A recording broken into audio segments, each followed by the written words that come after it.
Shin kina fama da matsanancin kiba, kin iya yi duk abin da zaki, kin kasa rage kiba, kin rasa yadda zaki, an sha maganin, an yi allura, an yi kaza, an yi exercise din, kuma duk kiban nan ya ki, kin kasa rabuwa da wannan kiban, kuma ke ba PCOS gare ki ba, shakuruminki. Ƙungiyar lafiyar mata Hope tana yin abin da ake cewa weight loss program. Shi wannan weight loss program din da muke a online ne.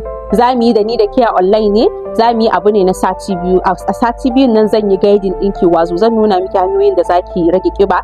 Kin ga idan kika rajista za a baki meal plan, bayan meal plan za a baki abinciccikan da zaki ci da wanda zaki daina ci, sannan cikin kuɗin rajistan da zaki biya za a haɗo miki da magungunan da zaki amfani da shi.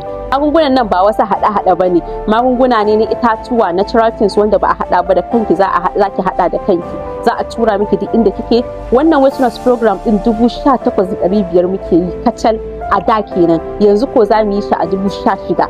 Duk wacce take so ta yi wannan weight loss program din za ta iya yin rajista daga nan zuwa nan da sati biyu, za ta iya rajista a 16,000 kacal. Idan sati biyu ya wuce zai koma 18,500. Weight loss program ɗinmu da muke yi a online ne da ni da ke zani yi. In har zaki bi ka'ida kuma zaki abin da aka ce din, insha Allah zaki dawo ki ba wasu labari. Sannan idan kaman baki Najeriya ko kuma bayan da za a tura miki wannan maganin inda kike, zaki iya biyan kuɗin rajista kaɗai kuma 10,000 ne. Idan kika biya kuɗin rajista kaɗai sai a tura miki abubuwan da zaki siya din ki amfani da su. Idan kika siya daga nan sai mu fara wannan weight loss program din. Sai kun zo.